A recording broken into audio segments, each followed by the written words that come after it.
travel sustainability in Japan. Today is also part two of talking about the zero waste town of Kamikatsu and a recent trip that I did there in July. And I visited Kamikatsu three times, but this last trip opened my eyes to a lot of the new innovation and new appeal of the destination, which I would like to share with you as we think about future travel, but also as we think about more sustainable options in our lives, in our work, and hopefully coming soon in travel as well. So, thanks for joining me, guys. And I hope you can get some great insights and ideas and travel a little bit virtually with me, no matter where you are in the world. So, welcome. Thank you so much for joining. First, I'd like to pick up the conversation. Last time I talked about the Y facility, the new Y garbage sorting facility in Kamikatsu, about the onsen hotel, about the leaf business, which was introduced by the hotel staff, about Cafe Polestar and the I Now or E Now local experience program, and the appeal of being next to the river. So this time, I would like to introduce something that I remember from my first visit is the local tea. So in extension of the leaf business, the area of Kamikatsu is really famous for awa bancha or kamikatsu bancha or a local tea which is fermented. And one of the things that I really liked about visiting a local producer of the tea is how she's talking about a lot of the tea fields are becoming derelict and nobody is tending to them. No one is harvesting as the population becomes aging population, and there's less people who are interested in continuing the traditional ways. And one of the things that I thought was really interesting after she gave us this wonderful explanation of all the different kinds of teas, and we could smell all the different flavors depending on how they were fermented or how the tea was processed in different natural ways, is she's using very old techniques. So she showed us this wooden apparatus which they've actually gone back to after changing to more modern machines because they love the flavor that comes from this process more than using the modern machines. And this is something that when I visited Tea Factory Gen in Hiroshima, a young entrepreneur who's doing a tea business there, he also said a very similar thing about preferring the use of older machines which process in a more gentle way, which gives a richer, deeper flavor to the tea, which he prefers. And she said the same thing about awa bancha, kamikatsu bancha, and the tea processing there. I was also really interested in Hiroshima Tea Factory. Again, he doesn't ferment the tea, he processes it in a different way. But in Kamikatsu, they ferment the tea, not using any additives, just using water and the style of fermenting in the wooden barrels. And this takes me back to when I visited the Kanemitsu miso factory also in Hiroshima, and how they were talking about use of these old wooden barrels as a way to get the traditional flavors of miso, which they can't get in the plastic barrels. And once again, here she was talking about the same thing. You can only get the rich, wonderful taste of fermented tea using the wooden barrels, even though other people had been using plastic barrels, you can't get that amazing rich flavor.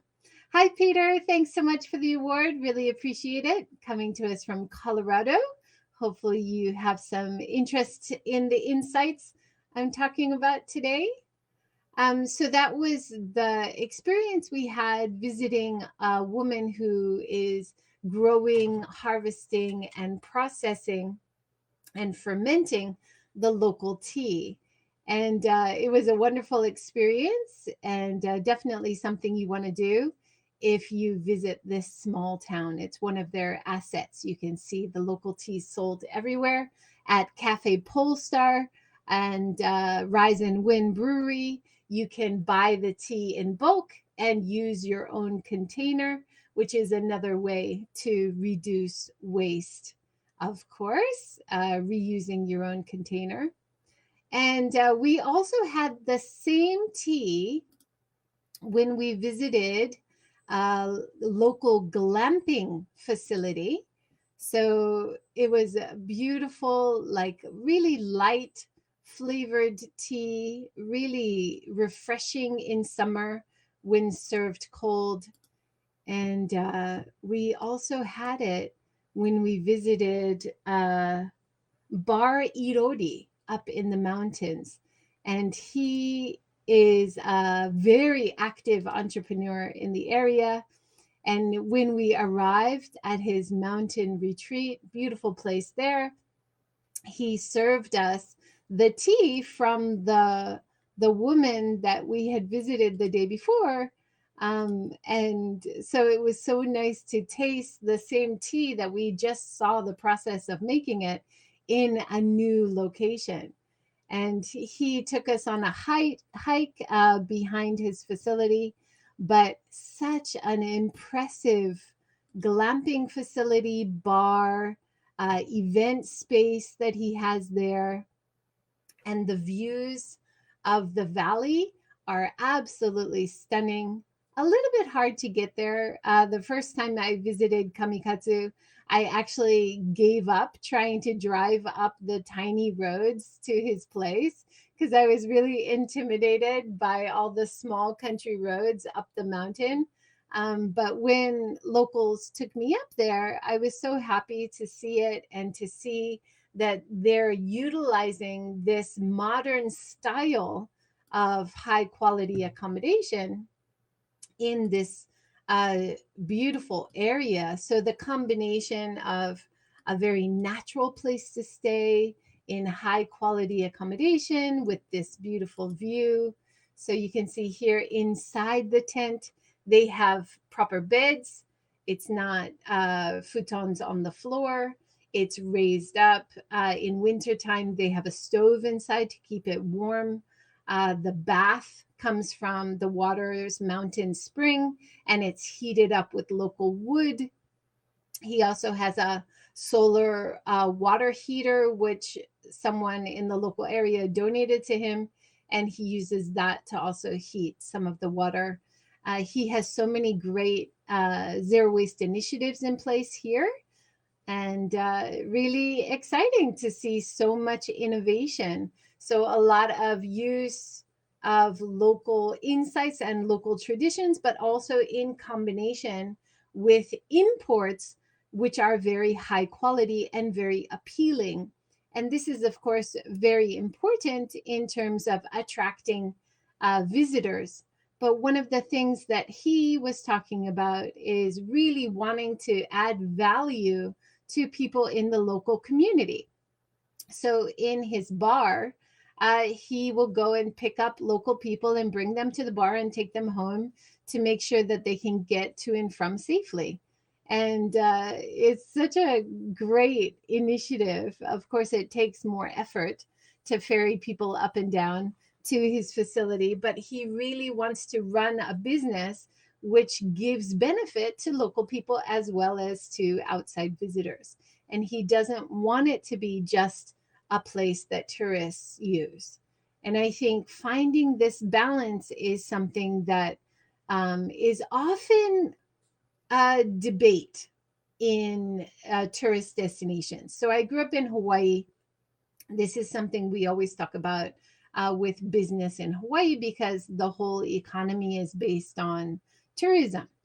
And how do you give visitors a high quality experience, but how do you also give value and retain quality of life for local people? This is a really important conversation you need to have. And in Hawaii, for example, they have a discount system for local people. So called the kama'aina rate. So if you live in Hawaii, you pay taxes in Hawaii, you can usually get discounts at local hotels, easier booking times at local hotels. You can get discounts at restaurants and bars. So I'm so happy when I meet entrepreneurs at rural or any destination in Japan who are thinking about how to give back value to local people with running a business. So this is another great example of that. I was also happy since 3 years ago when I visited Bar Irori's glamping facility that he has extended what he is offering. So he now has this beautiful modern wood stove kitchen right next to the spring, the river stream going by.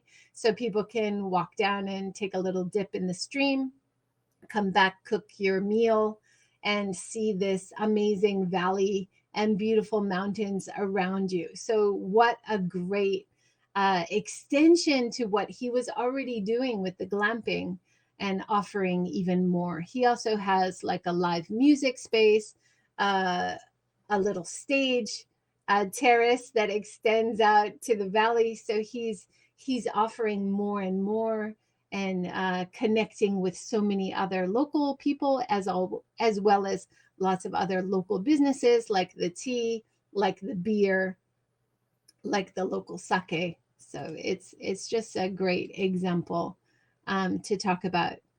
I, for the first time this year when I visited, I had a chance to do some hiking. And this sounds crazy, but the first two visits I had to Kamikatsu, I was just focused on the whole concept of zero waste and learning about how they are at 80% diversion from landfill, how they are recycling so much of their waste, how they're doing 100% composting. So this visit, it was such a great opportunity to do some hiking with some local guides. And on this hike, we went to a beech wood forest, and they are trying to replant and re-energize this old forest which used to be full of beech trees. And so that was one of their targets. But when she was taking us, this local tree expert, when she was taking us on this hike, she also introduced to us how certain areas of the forest are being thinned. So this is something I touched on a little bit on the other hike with the guide from the hotel, and the hotel is using the wood, the local wood, as part of their biomass for the energy for the hotel. And the local wood value is so low that for even one of these big trees, they can only get 1,000 yen, which is like $10. So $10 doesn't even cover the cost of paying someone to go and cut it down. It doesn't cost nearly a fraction of what it costs to not only cut it down, but to deliver it to the lumberyard to sell it. So without any value, without any market for the local wood, they had devised strategies such as using the local wood for biomass, trying to use local wood in different areas. In the first talk last week, I talked about they were reusing a lot of disused windows and doors, but also if they put new wood in the new buildings, they were using local wood only. So Kamikatsu area used to be really famous for its wood, and that originally made the town quite rich many years ago. But then after the war, like many parts of Japan, one type of tree, the sugi tree, was planted in order to create new lumber very quickly, but they were losing a lot of the diversity of the forest. And now there's no market for these trees. So even thinning the forest, you're actually doing it at cost instead of making any money from resource. So I thought that was really interesting. She was pointing out areas in the forest where they had been doing thinning projects. She also introduced the different types of leaves to us, different trees. Another idea of which leaves you could eat, berries that you could eat, and pointing this out as we did the hike together, which I always find it fascinating. I visited Australia years ago and did a bushwalking tour where he also showed us which plants and which trees we could eat along the way. And I think this is a great idea for spreading tourist appeal, visitors to your area. Even locals might not know this information. So if you take them on a hike through the local area and you show them which plants are edible, or in Japanese, you call it sansai, mountain forest vegetables, which can be harvested and part of the gathering part of human history, right? Surviving from the food you can gather in the wild. There was a great book by Winifred Bird that I've been reading, and she wrote an entire book about eating wild in Japan, about sansai and gathering foods in the forest and gathering seaweed from the oceans, and the culture of that in traditional Japan. And she traveled all across Japan, documenting different areas where they do that and telling all those wonderful stories. So yeah, definitely check that out. Winifred Bird, Eating Wild Japan. Now, another hike that we did in the beginning of the trip was just above the beautiful rice terraces, which is also famous in Kamikatsu.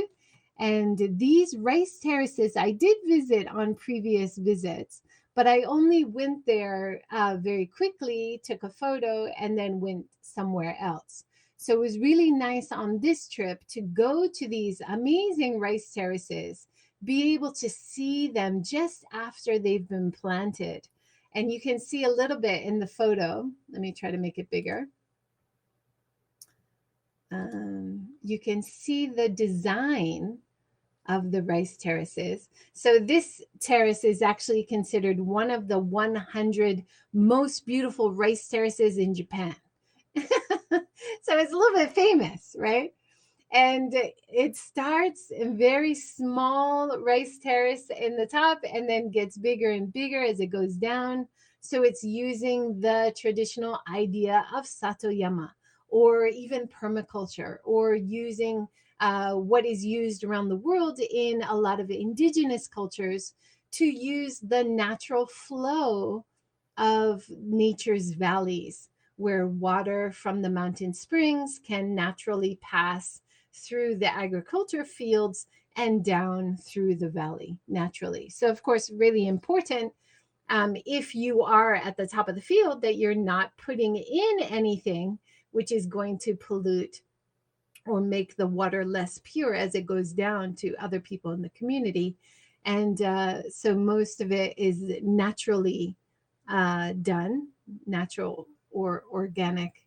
And part of their natural organic leaf business as well is the same concept, high up in the mountains, and you keep it pure, you keep the purity of the water, which a lot of other people depend on, but also a lot of other businesses depend on.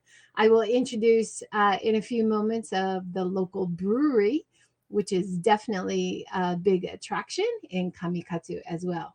So it was so wonderful to see this, and to hear that a local university had a kind of art project here where they lined these rice terraces with LED lights.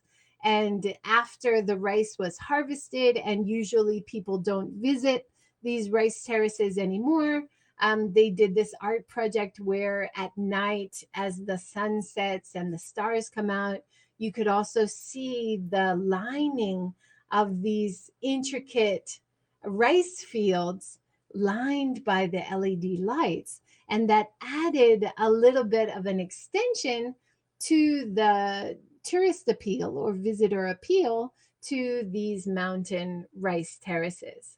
Isn't that a great idea? I wish they would do it more regularly so people could come every year, depend on it.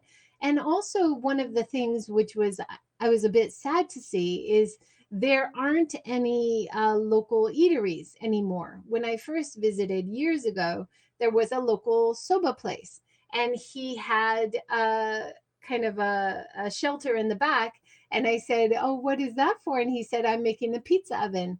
So when I first visited, I had the feeling that it was becoming more of a tourist or visitor or even local asset for a place to come and spend time and spend some money, which benefits the local people. But those places have since closed up. Hopefully, they'll come back, reopen again sometime in future. Because if there's nothing there to spend your money on, most people will drive all the way up, and that's kind of inconvenient for local people trying to get down. You're clogging the roads a little bit, so you're creating kind of a nuisance, and then you're not benefiting those local people at all in terms of leaving any money or buying any of their goods. But if there's nothing to buy, how do you do that as a visitor? So hopefully the tour guides coming up, they would find other ways to support these local businesses. Maybe they would be buying their rice or encouraging other visitors, even domestically from Japan. Oh, you can sign up or reserve the rice to be sent to you wherever you are in the world. So that could be another idea. But always thinking about how do you leave benefit for local people, not just inconvenience from the visitors, from the tourism, is another important thing to think about when thinking about the balance between local people and visitors, the balance between the quality of life of people, the quality of the environment, and profits, which is important. It's an important part of the sustainable balance. So, just above these rice terraces, this time I had a chance to join a hike, and it was a very special hike. Let me see if you can see this photo. So this is the rice terraces again. You can see the wider view. You can see the mountains beyond. I always feel the most refreshed when I can't see any skyscrapers. I can't see any concrete. I feel like I'm really out in the wilderness enjoying nature. I love it. Love that juxtaposition of design and the rice terraces design, but also the rice terraces tradition and culture and nature. Now, just beyond this rice terrace is a really beautiful hike, and it's very special. And I hadn't visited and didn't know about it on previous visits at all. It's always nice to see flowers along the side for the pollinators. There were many beautiful irises and other lilies and kinds of flowers. I don't know about irises, sorry. I don't know my flowers very well. But then we went up into the forest, and there were a lot of cedar trees, which you see around Japan a lot.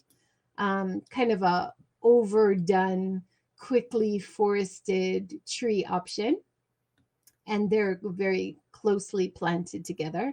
Like I mentioned before, there's not much of a market for domestic lumber right now. Hopefully, we can improve that.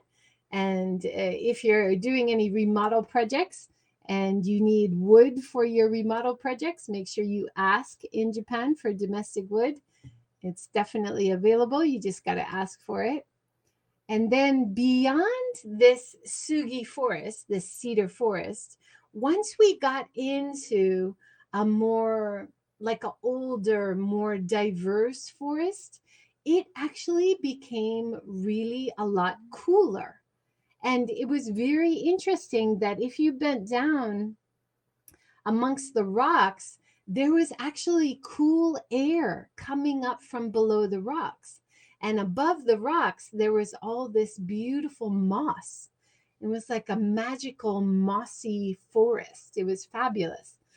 And our guide, who is from the hotel, was telling us that the local people actually remember many years ago when they were children being sent up into this part of the forest to collect ice from below the rocks on a warm spring day. And when he was telling them, oh, people like to go up hiking through the forest now and see the moss.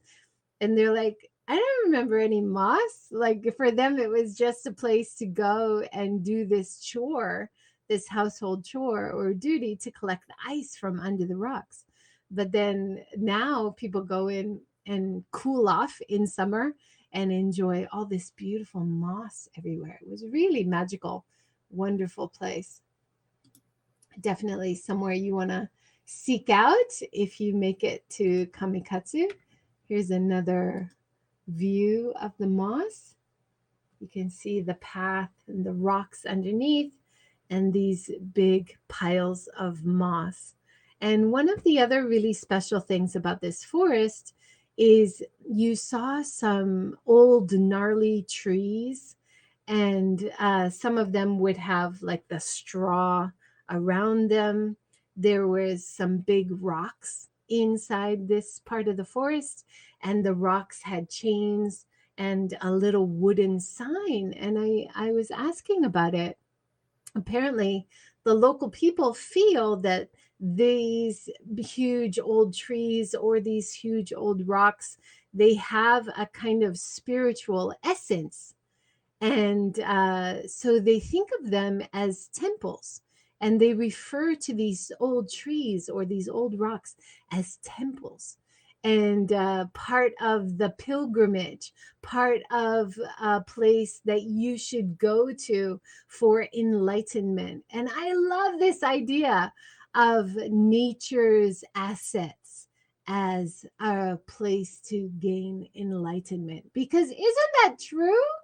It's absolutely true. We cannot be happy in our lives with an absence of nature.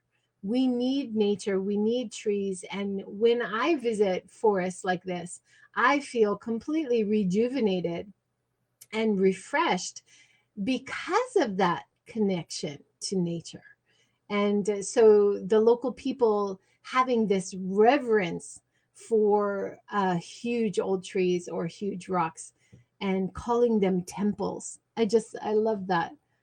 Hey, MC Lito, thanks for joining. Cool. I want to go there now. Yeah, it's so nice to escape the heat, right?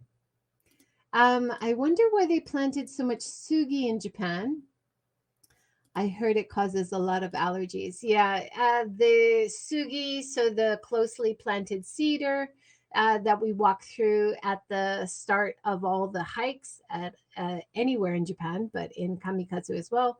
It's part of a replanting like drive after the war because so much wood was used too quickly, and so they wanted to replant quickly and a very fast growing type of tree, which they knew the wood is very easy to use for buildings or furniture, is sugi, is cypress. So they planted too much of it, too close together.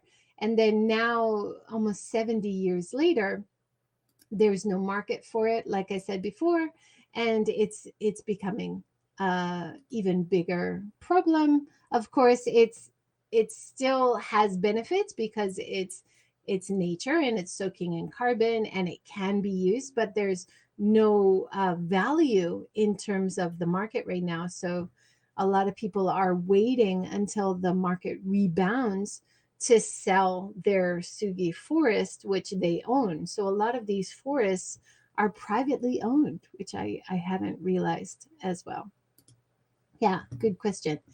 I often ask people about that. There are a few initiatives around Japan trying to reutilize the local wood. And I mentioned the hotel is using the biomass, so using local wood to create energy, to create the hot spring onsen bath.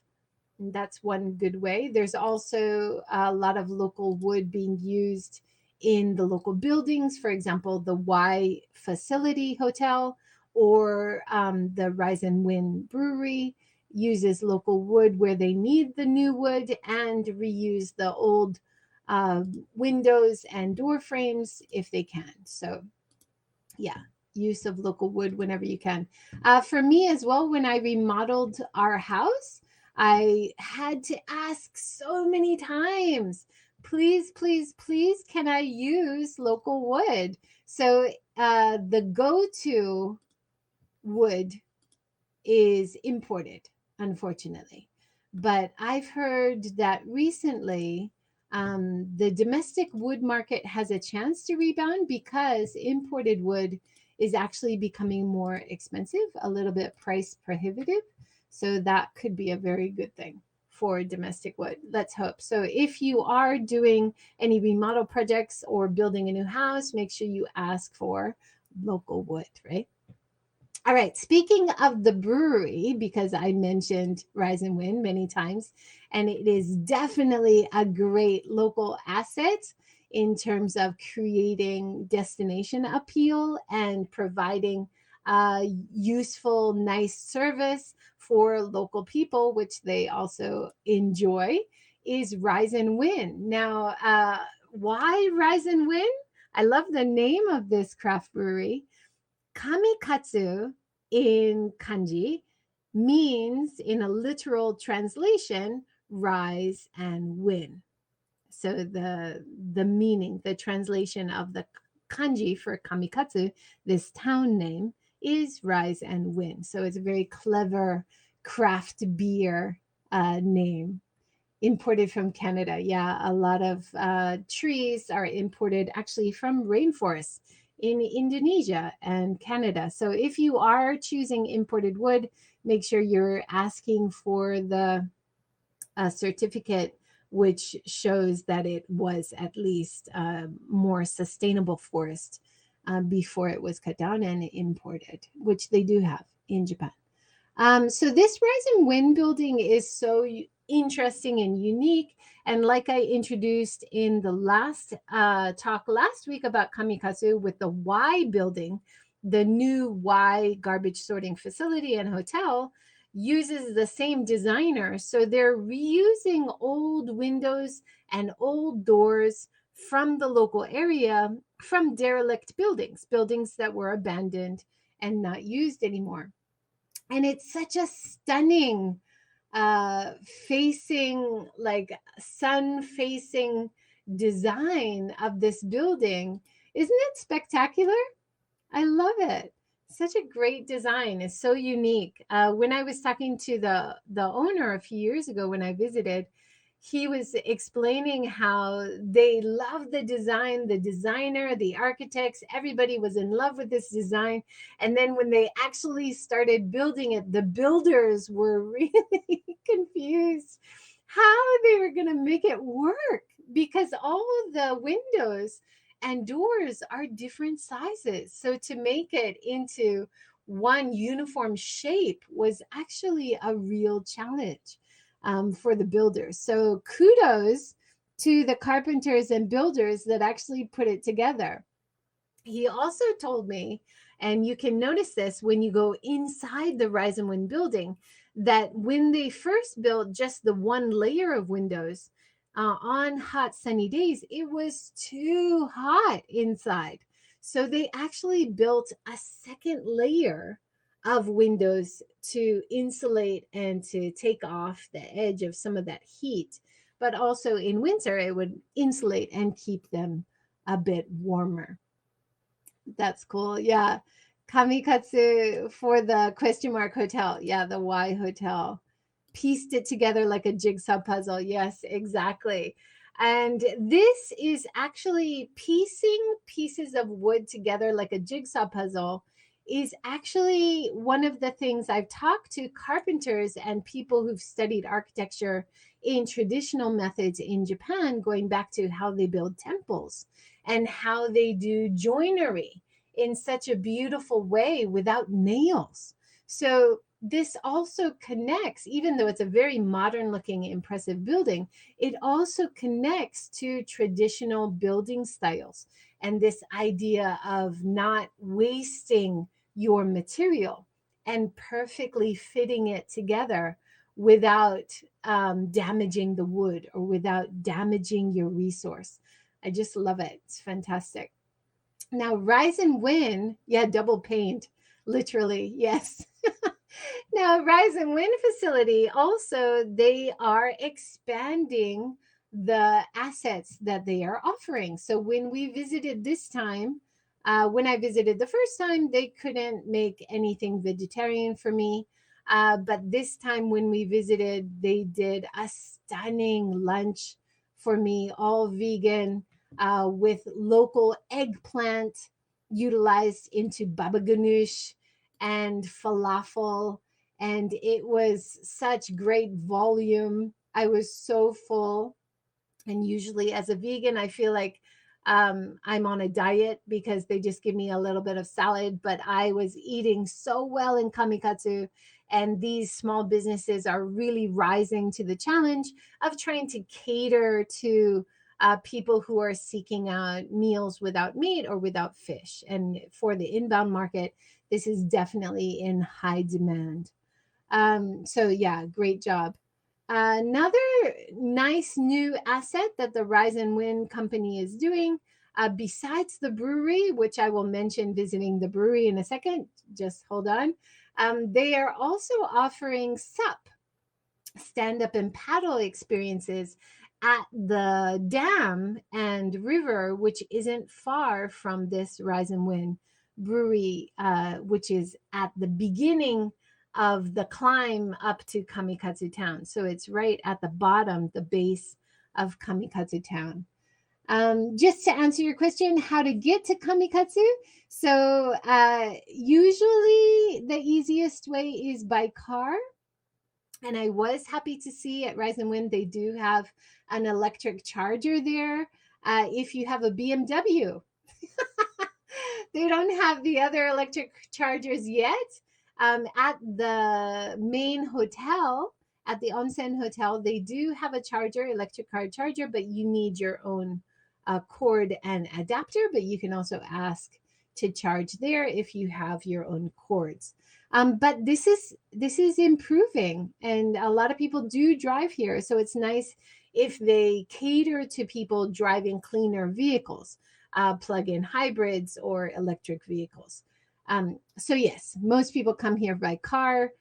This area of Shikoku Island is very well connected by bridges over to Honshu. So you have a bridge coming from the Kobe Kanto area, you have a bridge coming from the Hiroshima Okayama area. So it's really not so difficult to drive there, to Kamikatsu, to Tokushima in general. You can take a train and then a bus, but the buses are very infrequent. This is definitely something rural areas need to work a little bit more on, how to make access a little bit easier. But this area is also famous for pilgrimage, so maybe you could do it as part of your pilgrimage trail of the 88 temples and walk your way up to Kamikatsu. So this is back to the Rise and Wind facility. Rise and Wind's main facility here that you see as you go up into Kamikatsu, they have also added a really wonderful modern shower, like a waterfall type shower, and bathtub outside, which uses less energy. They have barbecue, which is unfortunately imported meats, but they balance it with a lot of the other sustainable zero waste initiatives they're doing. So I think if you're trying to be a sustainable business, but you're trying to create appeal for visitors, you have to have that balance of finding unique assets. So their unique asset is their craft beer. Now, a lot of malt and barley has to be imported, but they also use local citrus fruits in different seasonal beers. So they also take care of their waste product after and making sure it's reutilized at farms. They make sure their wastewater is filtered before it goes back in the system. They're also offering plant-based options now, and they're also trying to think of eco-tourism ideas like supping. So it's all part of the package, right? The appeal package.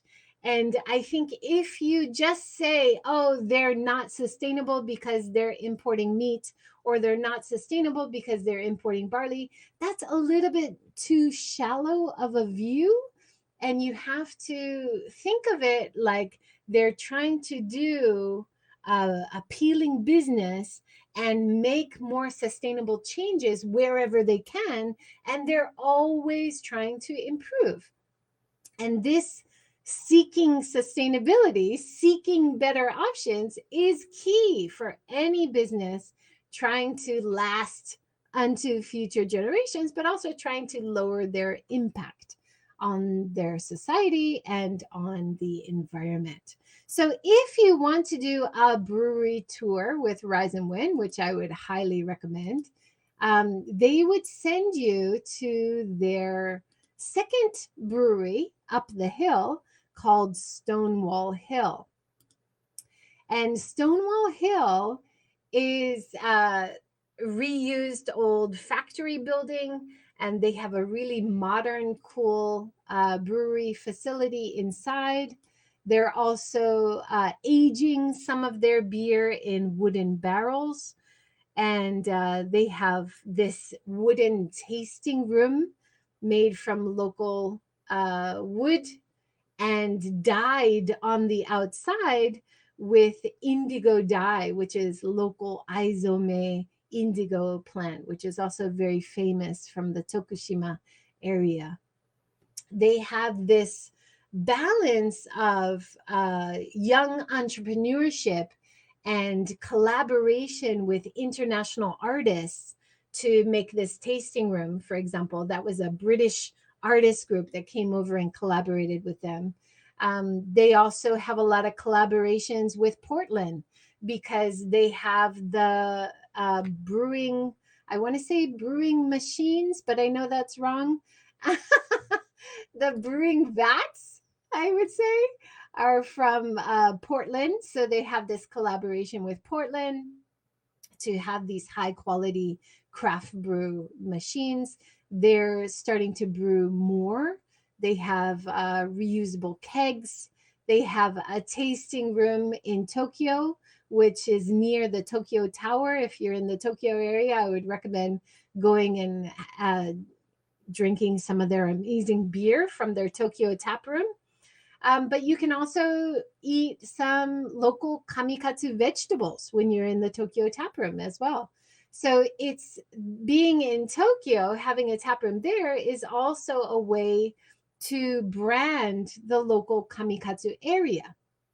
So some people may say, well, it's not local Kamikatsu people who are running the local business, but it is such an important part of the destination appeal for Kamikatsu. So definitely something you want to check out, especially for craft beer lovers, or if you're looking for a good feed, or you want to take their sup tour. I'm running out of time. I want to introduce so much more. Okay, so I introduced about the hotel last time, and I want to mention how great they were in catering to me as a vegan. And this is a new thing for them. They don't usually do, but I was really impressed with all the food, and I made sure to mention to the chefs how well they had done it, and I would definitely recommend it to other people. They made vegan sushi for me, vegan tempura, all the traditional foods, but they made sure to have the dashi is made from mushrooms and seaweed instead of fish or the usual katsuo bushi fish stock. But one of the things which I thought was so cute, as well as a very good way to make sure that your staff is in clear communication with the customer and the chef is on my section of the table every day. They had this cute little rubber duck. So when they were serving the regular dishes made with fish to people on my table, they made sure that mine was the plant-based version. So this little duck was the signal to the staff to make sure this was where the meat-free or fish-free or allergy-free meals was going. And you have to pre-reserve, but I just wanted to mention how great they did this and suggest to other restaurants or other small businesses, if you're thinking of how to cater to people with allergies or people who are seeking out vegan, plant-based options, this is a great strategy to use. One of the other key elements of omotenashi, which I was very impressed with, is I was talking with some of the other people about my love of avocado, and it appeared on my plate later that night. So when you have staff who are listening to the customer and acting on things that they hear, that is a wonderful management strategy or training strategy to introduce to your staff if you want to raise your game for offering great hospitality. So he just put it in my salad. I don't think it was random. I think that was because he heard me talking about it. And I wasn't talking about it to hint either. It was just lovely that it appeared on my plate that way. But also having staff training where you have that clear communication about allergies or how to cater to people who are, having different meals, make sure there's no mix-ups. Another place, which was a big surprise this time, is actually really famous for appearing in local Japanese film. So the leaf business also, I think during the 80s or 90s, made this a popular place to come and do some films. And so this building was appeared in a film. You can see the play card there just in front of the building. It's a little bit outside the main town area, but just a gorgeous old building. And inside, he had lots of like retro posters. And he is a photographer who took over the family business, and he offers curry lunches. But as we found, if you book ahead, he can also do local vegetables in a barbecue, and the local shiitake, the mushrooms, are just phenomenal. And it was such a beautiful meal. So all of the great plant-based meals I had in Kamikatsu had to be booked in advance. The only meal that was on the menu is at Cafe Polestar.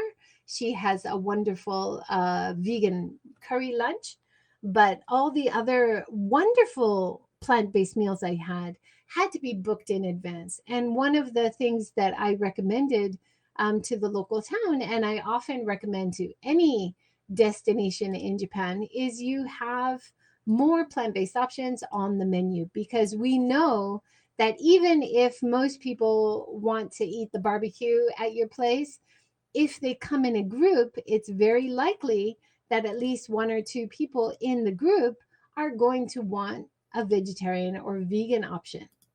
So if you have at least one vegan or vegetarian option at your restaurant or eatery or hotel, that is a great asset to everyone, because everyone can eat the vegan option. It's very popular with young women in Japan because it's seen as a more healthy option and maybe a diet option. All right. So that is something I always recommend. Two other places I didn't mention last time, which I definitely want to touch on, is the Upcycle Shop right next to the Y Hotel. So the question mark new facility, which is a hotel and education space, as well as the community's waste center, where they put their garbage into 45 different categories. And at this next facility, which used to be the Zero Waste Academy, where they would start the tour for the garbage center, they have this upcycle workshop. And so they hire local people to reutilize some of the materials from the koinobori, the hanging carp streamers, which they hang every Children's Day. So every May, they hang these beautiful carp streamers across the valley. And some of the carp streamers over time get worn and torn. So they reutilize parts of the material, which are still beautiful and still possible to be reused, into jackets, gorgeous, colorful jackets and bags and lots of different other products. And so this is another fabulous asset because you're creating a place for visitors to spend money and support the local economy. You're also creating employment as local people can get money from working here. You're also creating money out of garbage, right? Like these materials would not have been utilized otherwise.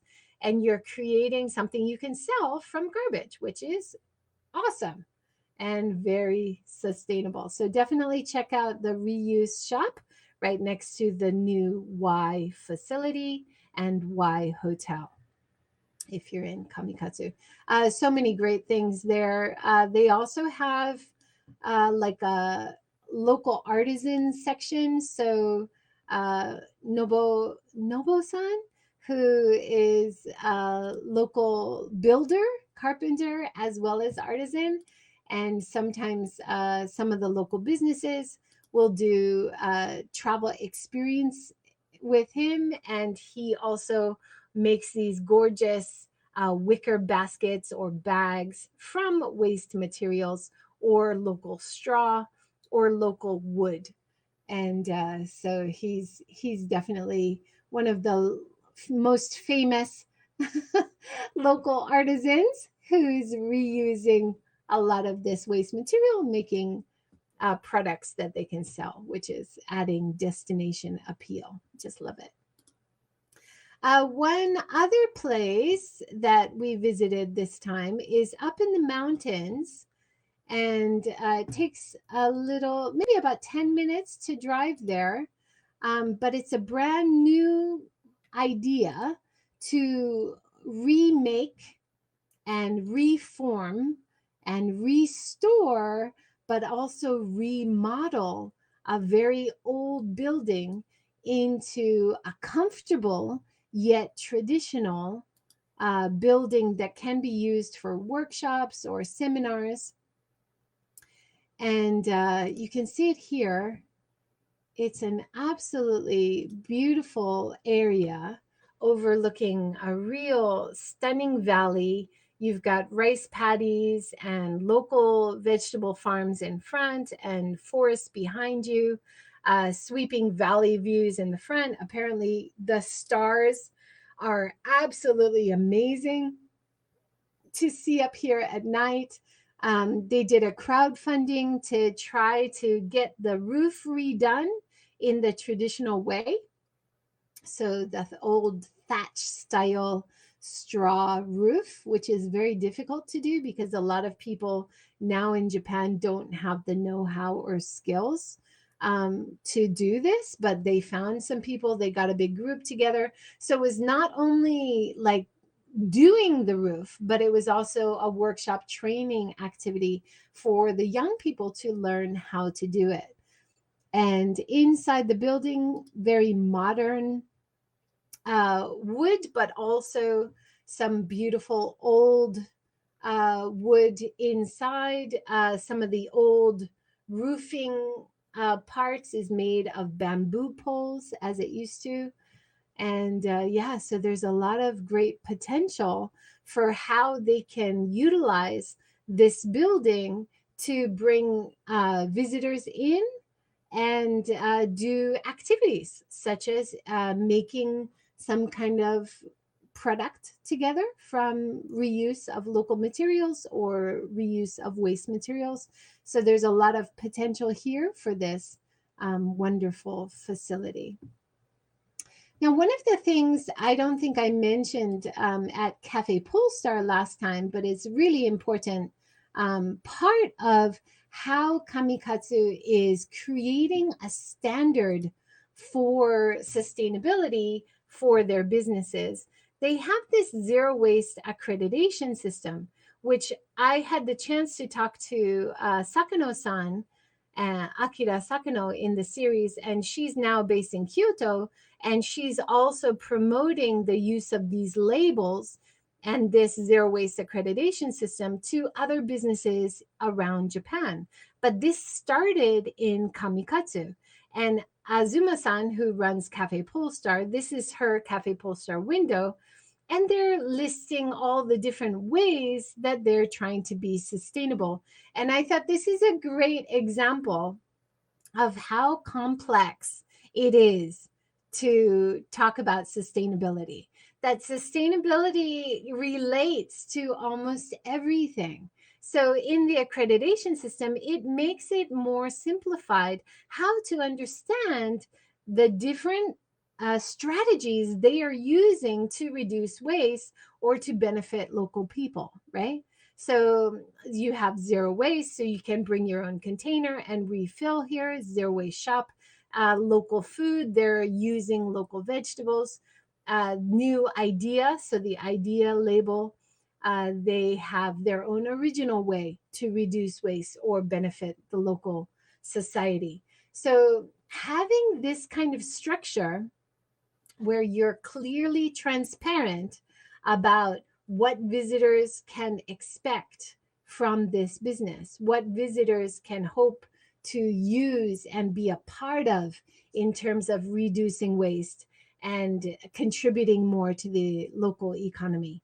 This is a great standard that I really hope to see implemented across Japan more. So if you're interested in this, check out the link below. I'll put the link to when I talk to Sakano-san more about this system. You can see the Kamikatsu only refill a water bottle green label there as well. So that was maybe the first method that they used, and then they started this more simplified uh, label system, the accreditation system. They also, on the top right corner, the blue sticker is the Miso sticker. And Miso is a wonderful free app which lists place all around Japan and even outside of Japan now, across the world, where you can refill your water with clean, drinkable, good water for free. So if you follow Miso, check out the Miso app, and I'll put the link below to when I had the chance to talk to their co-founder from Miso, Robin Lewis, below. So I wanted to mention that as a great initiative that I hope to see more of around Japan. Miso, or using these accreditation systems as well, as connecting to Ecolocal app, which lists more sustainable businesses for free around Japan. Miso app, which will list all these businesses around Japan for free. This is all a way to build your branding as well. And you can get free marketing by being listed as a place that will refill people's bottles. So this is definitely something, a national scheme that more places, not only in Kamikatsu, but more places around Japan can definitely benefit from. And I think I've done it. That is my second part of Visit to Kamikatsu. And there's so much that I couldn't introduce, but I hope it gave you a taste for all the amazing things to see and do if you do visit this magical zero waste town even surprising things like this shocked me. This mannequin that I saw on one of my walks. It's so funny. I think it probably scares more people than crows, don't you think? So, when you visit the rural areas of Japan and you reconnect to nature, it's such a great way to travel. And hopefully, you can find places like Kamikatsu, which are really thinking about how to benefit the local people as well as offer high quality services and products and assets which visitors can enjoy. And I think in this way, it also creates a lot of appeal for new residents, which places in the rural areas of Japan definitely need more people to go and live there and help repopulate. Yeah, so I hope you introduce in I hope you appreciated or enjoyed some of the insights I gave today. How long do you recommend staying for? Good question. I recommend at least 2 nights, 3 days, minimum, minimum. Kamikatsu is hard to get to. It's definitely not somewhere you want to come for a day trip because you want to stay at least one night so you can enjoy some of the hikes, you can enjoy some of the local businesses, you can drink the local amazing craft beer, local sake, local shochu, and stay overnight, not have to get back in your car. So, minimum, I say 2 nights. So you can really relax, enjoy the sounds of the river, enjoy that connection to nature, enjoy the great food, and really engage with local people and add benefit to the local economy as well. Thank you so much, guys, for joining. It's been wonderful talking about travel. You can tell I am very passionate about travel, and I'm so excited that some travel related work is now coming back to me. And so I know I'm very privileged to have these opportunities to travel right now as we're still coming out of the COVID lockdowns. So I'm really happy and pleased to be able to share some of these travels with you. Thank you so much for joining, everyone. Have a great day. See you next week for another travel destination I've been to that I would love to recommend. Take care, everyone. Thanks again. Bye.